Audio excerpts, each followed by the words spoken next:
Increíble. O sea, Maestro Mario, estamos escuchando de fondo este tango y yo lo que te quiero preguntar es, ¿te lleva a la circular tercera número 7176 en Medellín? Sí, muchas cosas me llevan a la circular tercera 7176, donde empezamos nuestro sueño. Era como una especie de Aleph en ese momento, la posibilidad de ver el mundo desde una pequeña pieza.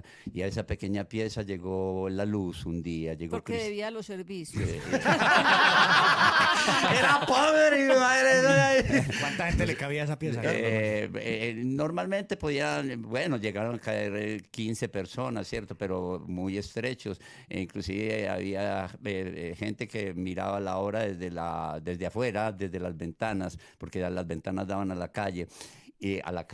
Y ahorita también las ventanas dan a esa calle y a esa casa y a ese patio y a eso todo me lleva a ello, pero lo importante de esa pieza además es fundamentalmente en nuestro encuentro, la llegada de Cristina y el propósito de Cristina de construir un teatro. Entonces de ahí partió todo. maestro, ahí ya usted rayaba pared.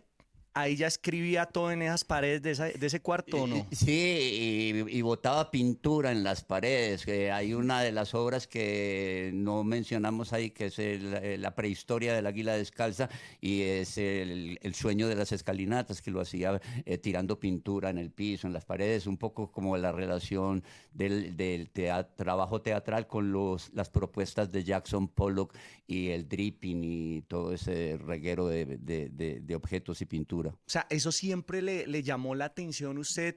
No sé si era una manera de desahogar su creatividad, sus pensamientos y su lectura en hacer el tema de la pintura o rayar y escribir, sí, empezar a escribir sus obras. En la pared, sí. Lo que pasa es que como yo iba a la carpintería de mi papá y todos los carpinteros y zapateros Sí. y todo, en las paredes pintaban, Sí. apuntaban los teléfonos de los tablas. clientes. En la tablita, en la tablita. En la tabla, Sí, sí, sí, en la sí, sí, tabla. sí. Entonces yo creo que ese es un remanente de ese recuerdo. O sea, por eso es. Cristina, ¿Por qué? Sí, un Qué poco. bacano. ¿por qué llegar de Europa y entrarle a la vida de Carlos Mario? Porque yo estaba loca. Pues sigo estándolo, pero yo estaba en un momento de la vida en el que no me hallaba. Es decir, cuando yo empecé a estudiar administración de empresas en EAFIT, de donde salí egresada, con el flamante título de administradora, había presentado exámenes a 7 universidades, o sea, estaba clarísimo que quería hacer, 7 carreras distintas, es decir, no tenía ni idea. Pero yo amaba el teatro. Resulta que pensar en hacer teatro, si ahora es difícil, en esa época era mucho más. Y logré hacer de mi carrera de AFIT un camino hacia el teatro. Mi segundo semestre de práctica fue en una institución cultural a la que yo le impuse que lo que yo iba a hacer era una investigación sobre la historia del teatro en Medellín. Ahí había conocido a Carlos Mario Aguirre y a otros 45 que se decían ser grupos de teatro de esa época. Pero seguía sin saber qué hacer. Me fui a estudiar música a Europa y no se dieron las circunstancias para quedarme. Entonces yo regresé, después de haber abandonado mi trabajo, convencida de que me habían echado ya, cosa que no ocurrió.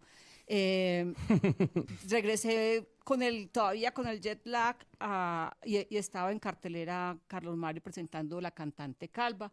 Y cuando yo vi que él hacía los 6 personajes, yo dije, no, o sea, yo acabo de venir de ver teatro, de ver cosas muy elaboradas, Muy producidas. pero Carlos Mario Aguirre es un genio, y yo ya lo sabía. Y esa noche él me invitó a trabajar. Yo ya había estado como espectadora en Tanto Tango, cuando él la presentaba con otra actriz, y yo quería hacer ese personaje. Entonces esa noche él me invitó a trabajar con él y yo dije, listo. Y ahí decidí soltar todo. Finalmente de la empresa no me habían echado, me tocó trabajar hasta que sí me echaron, y con esa platica logramos empezar a alquilar la otra casa en el barrio Laureles. Oiga, qué historia, No, ¿no, increíble. muchachos? Papacho. No, yo lo que estoy impresionado, Carlos y Cristina, ¿cómo es posible que aquí el señor, el genio, yo nunca había escuchado esto, conquistó ese corazón, adivinen con qué. ¿Con qué? ¿Qué? Con una cebolla. ¿Qué? ¿Qué? ¿Cómo es posible que oye, no sé, tú, yo, esta cebolla acompañándonos, ¿te gustaría ella? ¡Ay, tan lindo! ¿Cómo ¿Cómo es posible que este crack conquiste ese corazón con una cebolla, maestro? Enséñenos a todo mundo cómo es que se conquista. necesitamos Por favor, con cebolla. saquen su cebolla. Sí, saquen su cebolla. Saquen su ¿Cómo? cebolla. Yo ¿Qué es necesitaba esa llorar. magia? ¿Qué es esa magia? Alguien diría que la cebolla es escarcha, cerrada y pobre, escarcha de mis días y de mis noches, sangre y cebolla, hielo negro y de escarcha, grande y redonda, grande y redonda. Y eso es de Miguel Hernández, creo.